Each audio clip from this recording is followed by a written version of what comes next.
The first clue did not come from the battlefield. It came from a stack of papers on a desk. In the winter of 1944, in a crowded office at Supreme Headquarters Allied Expeditionary Force near Versailles, France, Allied intelligence officers worked late into the night. If you want more content like this, subscribe now and comment below. The room smelled of cigarette smoke, wet wool, and carbon paper. Typewriters rattled. Telephones rang. Outside, military trucks splashed through cold rain. On the desks were hundreds of reports from interrogations of captured German soldiers. Most contained expected information, unit strength, fuel shortages, troop movements, morale. But as the reports piled higher, one detail began to stand out. Again and again, men from different divisions, different ranks, and different battlefields repeated the same idea about American soldiers. They did not know each other. One had been captured in the hedgerows of Normandy, another near Aachen, another in the frozen forests of the Ardennes.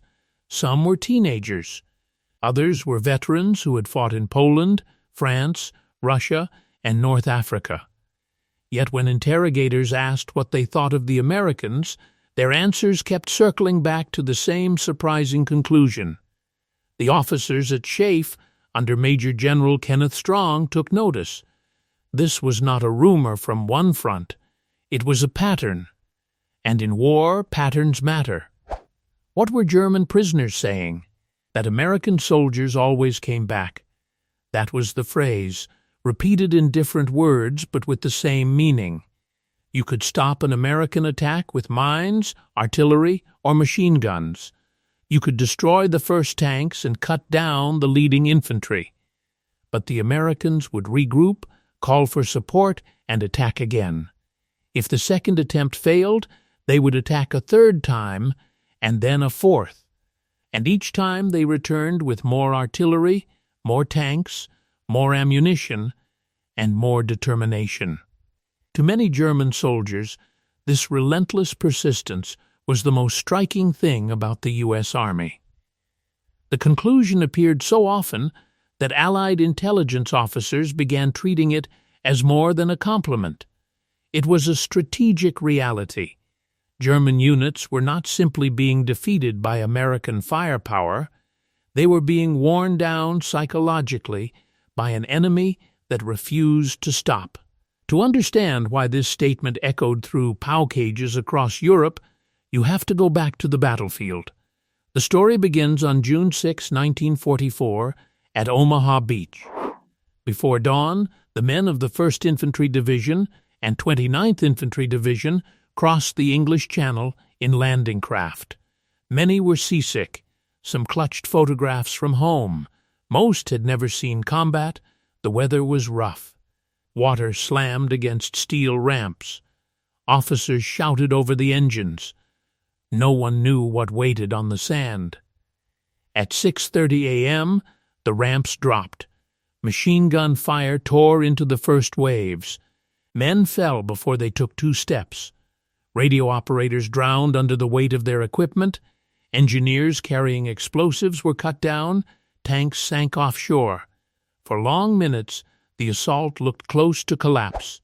German defenders from the 352nd Infantry Division watched in disbelief. The beach was covered with wreckage and bodies. Any ordinary force, they believed, would break. But the Americans kept moving. Small groups formed behind obstacles and shingle banks.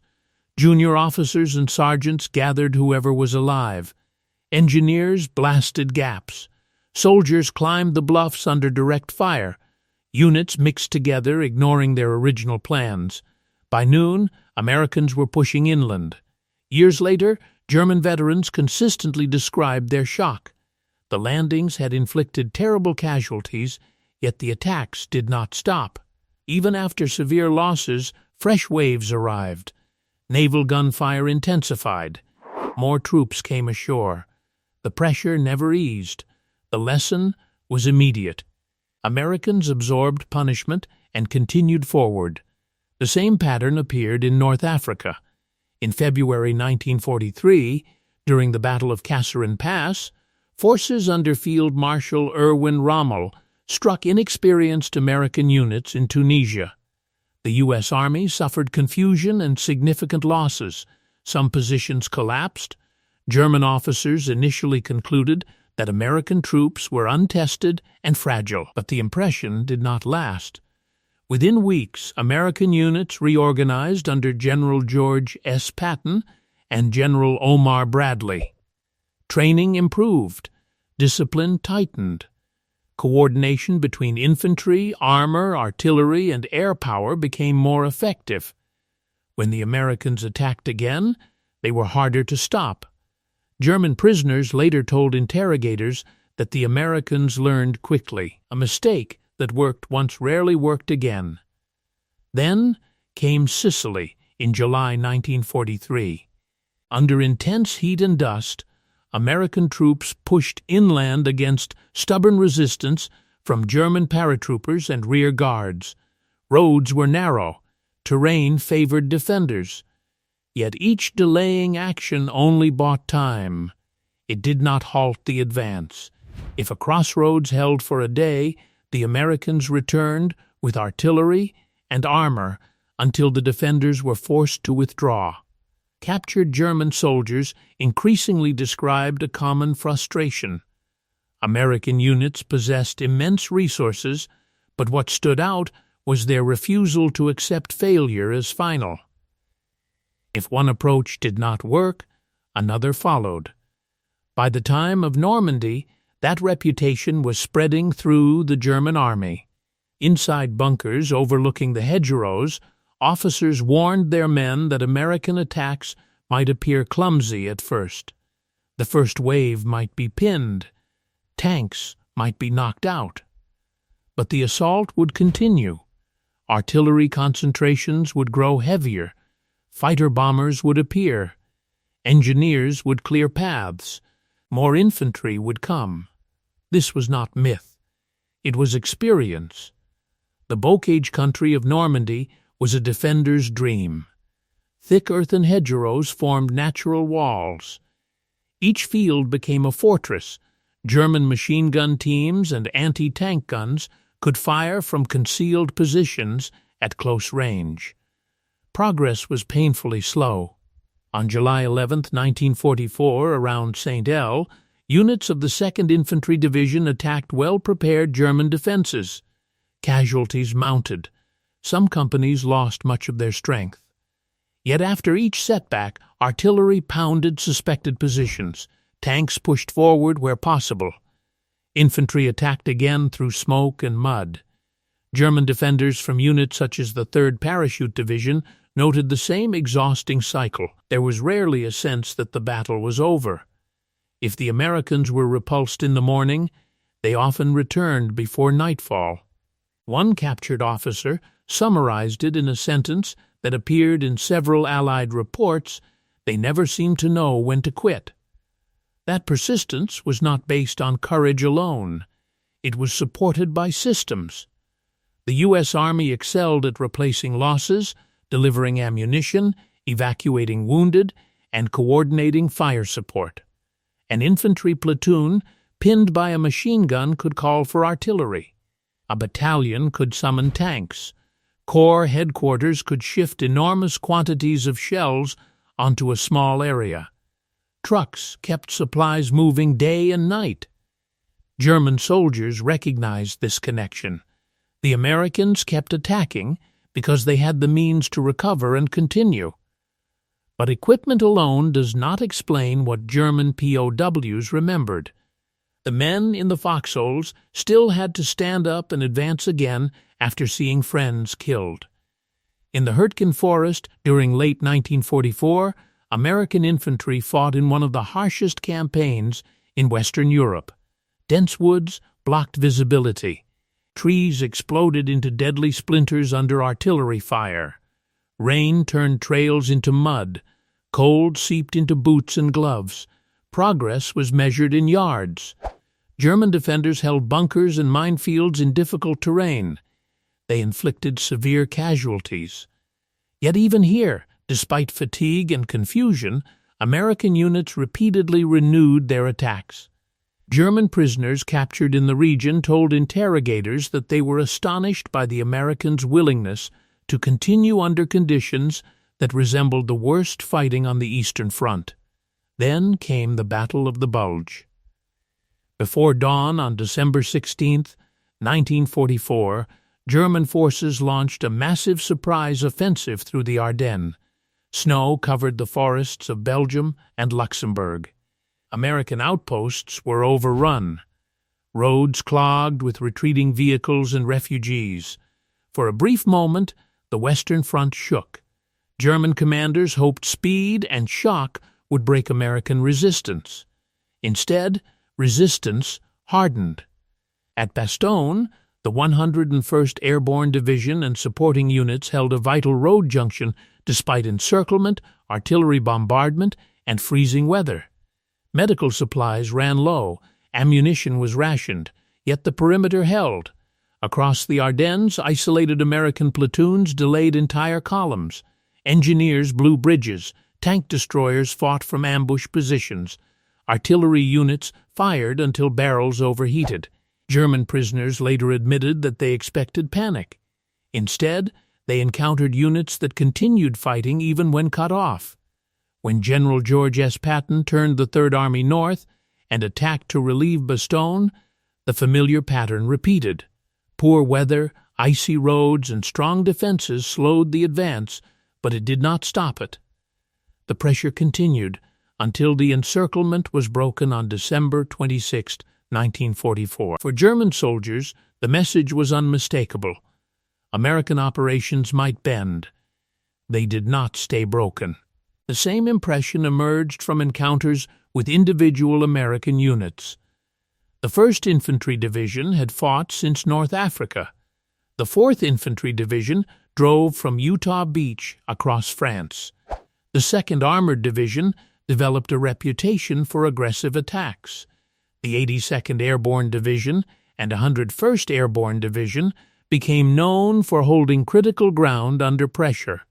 German POWs did not always know unit designations, but they recognized a pattern of endurance and rapid reinforcement. This perception stood in sharp contrast to years of propaganda.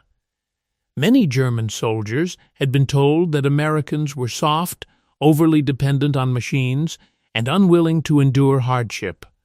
Hollywood, jazz, and consumer culture were mocked as signs of weakness. Some officers expected U.S. troops to collapse under serious losses. Combat produced a different conclusion. American soldiers were often young and inexperienced at first contact. They complained, improvised, and sometimes made mistakes. But they adapted. They trusted artillery and logistics. They relied on strong, non-commissioned officers. Most importantly, they returned after setbacks. That combination forced even skeptical German veterans to revise their views. One frequently cited example came from the fighting around Aachen in October 1944. Aachen was the first major German city attacked by the Western Allies. The battle was bitter and destructive. Rubble blocked streets. Snipers occupied upper floors. Civilians sheltered in basements. German defenders, including elements of the 246th Volksgrenadier Division, resisted building by building. American infantry and engineers advanced block by block with tanks, demolition charges, and close artillery support. When one assault stalled, another followed. Houses changed hands multiple times. Progress was costly and slow. After the city fell on October 21, captured German soldiers repeatedly remarked on the same feature. The Americans maintained constant pressure. There was no lasting pause. This steady pressure had a powerful psychological effect. In combat, defenders often draw strength from believing the attacker will eventually give up. When that belief disappears, morale begins to erode. Every repulsed assault becomes only a temporary delay. Every successful ambush feels less decisive. fatigue deepens, ammunition dwindles, sleep becomes impossible. German POWs described this wearing effect in practical terms. You might stop them today, they said, but tomorrow they would be back with more guns. That expectation influenced surrender decisions. By late 1944 and early 1945, many German units were short of fuel, ammunition, and trained replacements. Communications were unreliable. Air superiority belonged overwhelmingly to the Allies. Under those conditions, the knowledge that American attacks would continue no matter the setback undermined confidence. Interrogators heard similar comments from prisoners captured west of the Rhine. Some expressed respect, others sounded exhausted. A few were openly relieved. They had fought an enemy with vast material strength, but what they remembered most was the certainty that the pressure would not end. This did not mean German soldiers considered Americans invincible. Many noted tactical errors, inexperienced officers, and predictable methods. Veterans from elite formations such as the Panzer-Lehr Division and the 1st SS Panzer Division Leibstandarte SS Adolf Hitler often believed they could outfight individual American units in short engagements. But even these soldiers acknowledged a larger reality. Winning one firefight did not mean winning the battle. The Americans absorbed losses, reorganized, and returned with overwhelming support. That was the core of the statement repeated in POW camps and interrogation rooms. They always came back. The phrase also reflected the American way of war. The United States mobilized extraordinary industrial capacity. Ford Motor Company, General Motors, and thousands of other factories produced trucks, tanks, aircraft, radios, and ammunition on a scale unmatched by Germany. Millions of soldiers were trained and transported overseas. Medical systems returned many wounded men to duty or evacuated them quickly. Supply networks crossed oceans. But all of that machinery mattered because individual soldiers and junior leaders continued the mission under fire. A German machine gunner in Normandy did not see assembly lines in Michigan. He saw Americans pinned in a field. He watched artillery strike his position. He saw more infantry emerge from the smoke. Hours later, if he was captured, that was the story he told. The same pattern repeated in countless villages, forests, and river crossings from 1942 to 1945. Near El Guettar in Tunisia, outside Gela in Sicily, in the hedgerows around St. El on the streets of Aachen, in the snow around Bastogne, at the Remagen bridgehead after the capture of the Ludendorff bridge on March 7, 1945. Each battle differed in terrain and tactics. The impression remained remarkably consistent. American soldiers did not stop after the first setback. This conclusion carried practical consequences for Allied planners. Psychological warfare units crafted leaflets and loudspeaker messages emphasizing the hopelessness of continued resistance. The underlying message was simple: surrender now, because the attacks will continue until your position is destroyed. Reports from POW interrogations suggested this argument matched what many German soldiers already believed. In that sense, the repeated statement about American soldiers became a weapon in itself. By April 1945, as Allied armies crossed deep into Germany, surrender rates rose sharply. Town after town fell. Bridges were seized. Columns of prisoners moved west under guard. Among them were veterans who had once marched across Europe with confidence. When questioned, many still offered the same assessment. The Americans were persistent. They had endless artillery. They replaced their losses, and no matter how hard you hit them, they always came back. For the intelligence officers at SHAEF, the significance of this finding was profound. Military power is not only measured in tanks and guns. It is measured in what the enemy believes about you. If your opponent becomes convinced that resistance will only delay defeat, his will to fight begins to weaken long before his ammunition runs out. That is what Allied interrogators discovered in those stacks of reports during the winter of 1944. The most common statement was not about kindness, fear, or wealth. It was about certainty. German soldiers had learned that an American attack was rarely a single event. It was a continuing process. If one wave failed, another followed. If a road was blocked, engineers opened it. If a position held, artillery reduced it. If losses were heavy, replacements arrived. The pressure resumed. And because the pressure resumed, many defenders concluded that the outcome was only a matter of time. When the war in Europe ended on May 8, 1945, millions of German soldiers were prisoners. Their experiences varied widely. Some had fought Americans only briefly. Others had faced them for years. Yet across interrogation reports, camp conversations, and post-war memoirs, one observation appeared again and again. The U.S. soldier was not unstoppable because he never suffered. He was formidable because he kept going after he suffered. In the end, that was what so many German POWs remembered most.